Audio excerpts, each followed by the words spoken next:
Hello, this is Christina Yonkman, and I'm going to share Module 1 for EDL 852, Analysis of Well-Written and Implemented Mission and Vision Statements.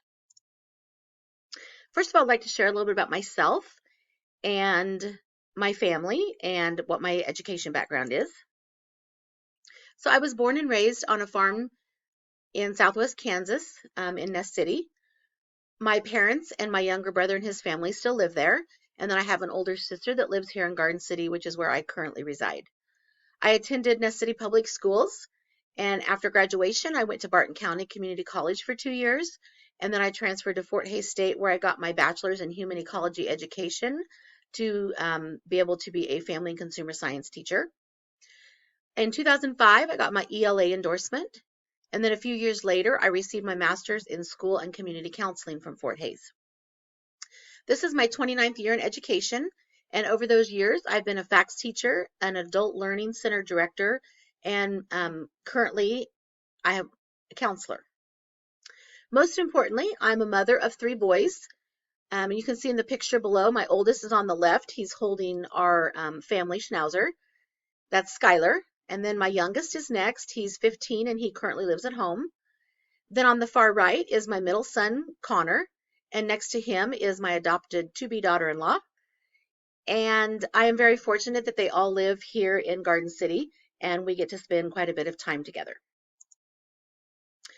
Currently, I work for Garden City Public Schools. This is my 13th year at USD 457.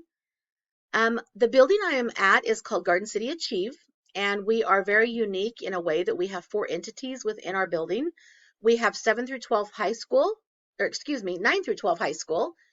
We have our therapeutic education program, which is the TEP, and that is for kindergarten through 12th graders who need mental health assistance, and we work with Compass Behavioral Health, and they provide services to our students throughout the day. We have our day school, which is for K through 12 students, and they are ones that need more one-on-one assistance. And then we have our virtual program, which is 7 through 12 and adult learning, and that's our online program. I am the K through 12 counselor for the entire building. I do social emotional learning for all of the students. And in addition, I am solely responsible for the scheduling for the high school, the therapeutic, and the day school. I'm also the lead teacher for the high school part. We have 1 full-time administrator that does the high school, day school, and TEP, and then we have a part-time director administrator in the virtual. So I help out the principal either when he is gone or tied up when there are discipline issues in the high school. I serve on our building leadership team. I'm also the Stuco sponsor, which I really enjoy doing because I get to work with the students in a different way, and we get to do things for our community and our school. I volunteered this year to be on the social committee. I didn't realize how actual time consuming that would be, but it has been fun, and that has been a new thing for me this year. Our building is starting 2 new programs this year. We are becoming a Leader in Me school, and so I am a Lighthouse coordinator. And then I also received my training to teach teen youth mental health first aid. And this semester we will be teaching that to our 10th through 12th graders. And then every year after that, we will teach that to our 10th graders. So moving into the module and the articles, I'm going to talk about the critical analysis. And we're going to start with our vision and mission. According to one of the articles, a vision is your school's goal where you hope to see it in the future, where a mission provides an overview of the steps to get to that future. A vision is concise and easy to remember, where a mission is longer and more detailed. So when we look at vision statements, they should express the school's core values, beliefs, and goals. You need a vision statement before you can write your mission because it's the school's destination. It describes what the school's purpose is, what they are striving for, and what they want to achieve in the end. This can be a guide for families as they're looking at schools for their children. It can also be a hiring tool to help attract quality staff. The vision statement should be specific, measurable, achievable, and relevant. There should also be a timeline to it, and it should be somewhat challenging. And then lastly, it should inspire people to dream. The mission statement is the school's purpose. It's the path of a school. It's almost like a roadmap. It inspires people to take action. It is important that schools use their school data and it's academically focused. They state goals for their students to help them be successful. It can also be a guide for families. It should be clearly displayed somewhere in the building, and it should be specific, clear, and concise. It's also recommended that you be creative and maybe come up with a motto or an acronym and possibly list your goals separately aside from your mission and your vision. The mission should be integrated within the school's operations and curriculum, and it's kind of like a blueprint. Like when you build a new structure, you should look at it, and then in addition to that, you should review it often and make changes as needed. When you are developing your mission statement, you should do community involvement. So not only should students, staff, but also families and other community entities. And lastly, it should contribute to the positive school culture. When we start looking at the core set of values, these are put into practice in a meaningful way to help benefit our students. And we need to look, does the mission include these values? Does it help guide our program? We want to use a coherent design where our core values are intentionally used in everyday aspects and the school operations. Look at, do your students and even your staff enjoy being there? Is the school physically inviting to outside people or to those that go to it every day? We need to look for consistency, and do the practices contradict the values? So when you walk in, are you seeing opposite of what the values state, or are they actually being practiced and lived by? So moving on to promoting the success and well-being of our students and our adults, the mission and vision should be created with the community in mind, and they should be involved to help ensure that those practices are successful for our students. Our statements should include how to promote the success and well-being of our students and adults, and it should also promote our good mental health and a sense of belonging for our students. When we look at the knowledge and skills and commitments needed to collaboratively lead, design, and implement the mission and vision, we want to make sure we follow that coherent design. We also want statements to help our leaders make decisions. So when principals or leaders are looking at discipline or making decisions on new programs or daily decisions, they should be able to refer back to the mission and vision statements. The school's vision should include the right structure, the right leadership, of course, the funding, and then there should be people with shared beliefs. So that can involve both administrators, teachers, and students. And the mission should actively be modeled by our administrators. When we start looking at the process to maintain continuous improvement that reflects our core set of values and the priorities with specific connections, let's look at our mission statement first. So a good mission statement sets the stage for lasting success. It ensures that all students will be successful and have their individual needs met. We're going to look at the equity and the diversity among students. And it also helps highly qualified staff continue to grow professionally. Now, a good mission statement is created using data and looking at student demographics and includes community input. It should be reviewed often and adjusted based on the changes in everyday technology. You know how technology and digital citizenship changes frequently, so we need to consider that as we write our mission statement. Our mission statement should be posted on all of our communication forms, so posted somewhere in the building, possibly used in your letterhead or your newsletters. It should be on your social media, and again, just visible for students, staff, and families and community to see.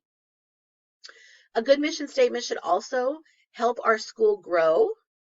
It should also increase the learning for all students and gives a shared goal for staff consistency.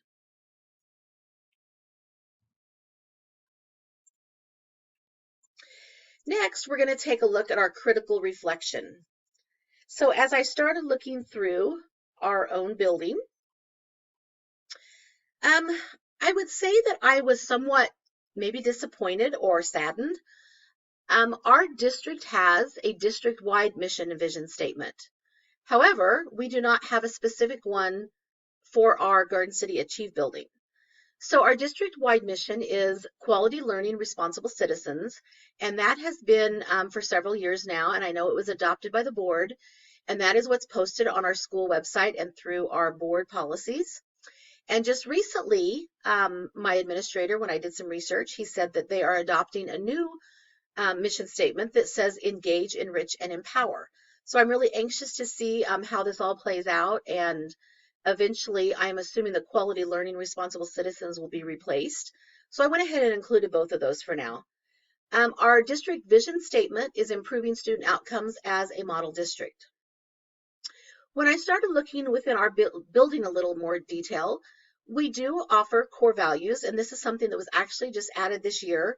We had a change of administration just over the last year and a half, and we have an older building with pillars. Well, they're like cement pillars, and so our principal created pillars of Achieve, and so we have those. There's one posted there in the picture that says graduate. We have things like responsibility, family, relationships.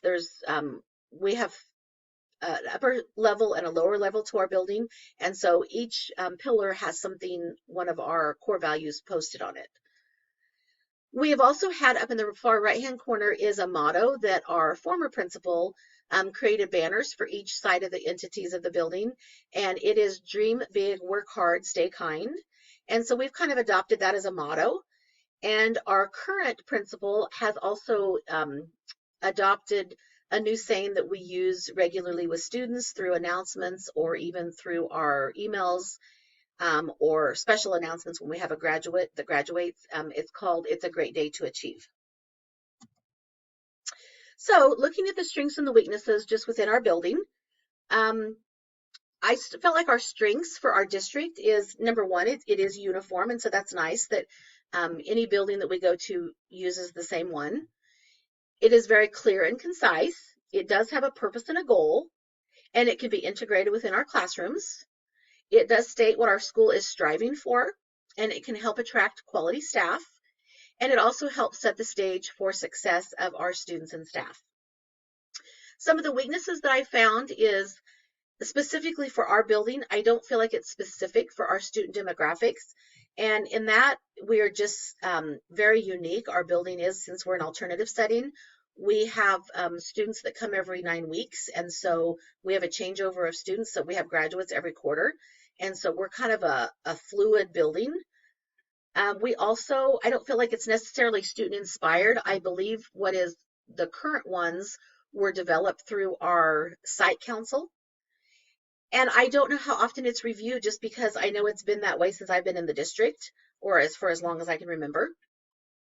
And I don't believe it's posted anywhere communicated within our building. And not to be negative against our administrator, but I don't know that the current mission and vision is necessarily actively modeled and discussed a lot in our building. So moving on, let's talk about how our vision and mission for the district affects the success and well-being of Garden City Achieve students and adults. I do believe at one time it was community created to help ensure their success. It was used to promote the success and well-being of our students and adults by improving our student outcomes and quality learning. It does promote good mental health and a sense of belonging. It talks about responsible citizens. And then I really feel like our core values target our mental health and creates a sense of belonging and equity among our students. As far as the development of our vision, mission, and core values at Garden City Achieve, it was community created through our district site council. Then it was approved by our Board of Education. And the core values that I talked about was chosen by our building leadership team, staff, and our principal. Some changes I would suggest is that we make an individual building vision and mission for Garden City Achieve. And after visiting with my principal, I do believe that's something that we will work on very soon.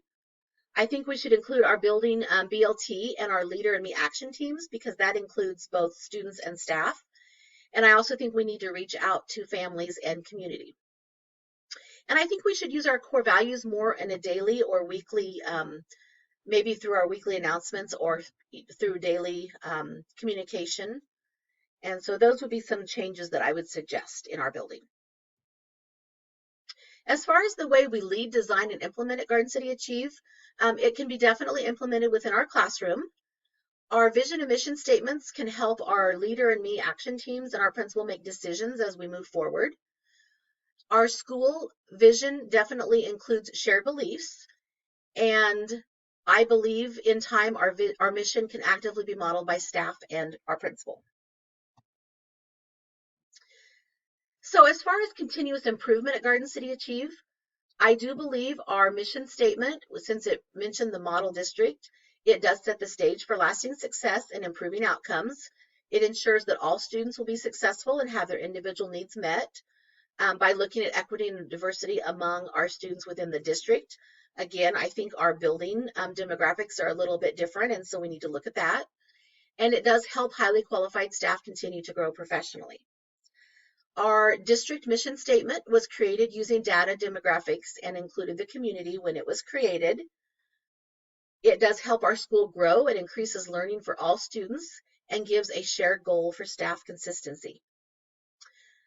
I do know that both our vision and our mission statements are posted on our district website. However, I don't know that it's posted in all the individual buildings. I know specifically not ours. What I was really excited about when I started looking at the mission and vision statement here in our building, since I've started over the last 4 years, our graduation rate has improved and we have increased our student enrollment. In fact, it has doubled. And so I do believe our current vision and mission statement is helping with the success of our students.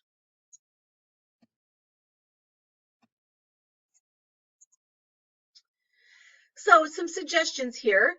Again, I would like to see a building vision and mission statement for GC Achieve using our specific student data and demographics, including our building leadership team and leader in me action teams so that we include community, students, staff, and families. I would like us to see it incorporated within the curriculum, which will be a little bit easier to do through our Leader in Me program. I would like for us to see a more consistency modeling between our staff and our principal. And I would definitely like to see it displayed and posted using all of our communication tools and have it visible to students so that it's just automatic. When you walk up to a student, they can tell you what our mission is.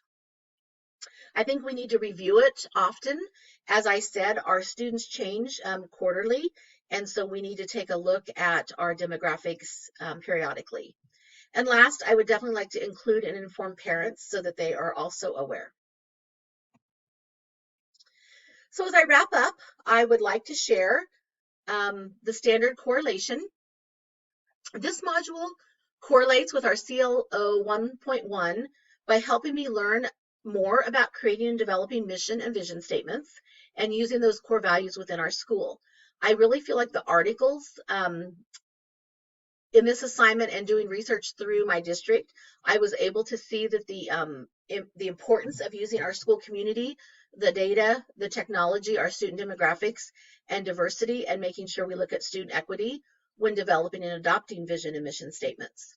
This module has also helped me see the connection and the importance of a building leader and the staff collaboration to ensure the success and well-being of our students and staff. Having a good vision and mission statement that is integrated in the curriculum can also help with our student improvement and professional growth of our building staff. The relevancy, this assignment has really helped me understand what the difference is between a mission and a vision statement and how schools should work together to create one.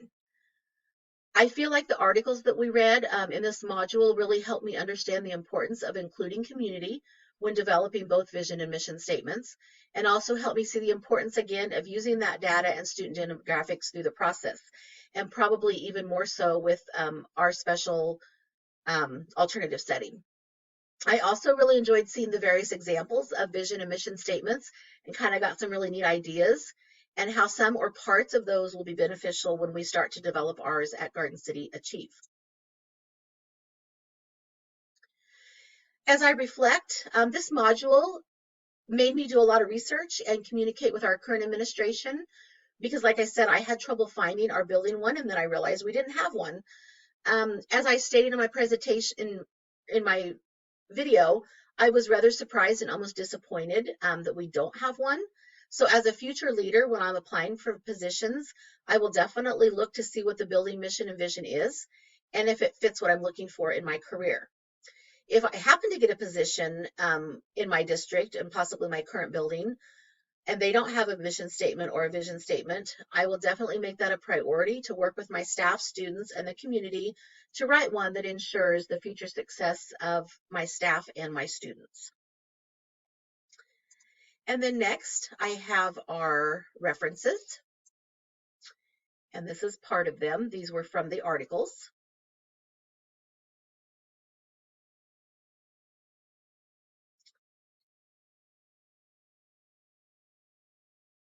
And then the last page is the rest of my references, and I added our Garden City Public Schools website because that's where I did find our district vision and mission statement and information. I thank you very much for your time, and I hope you all have a great evening.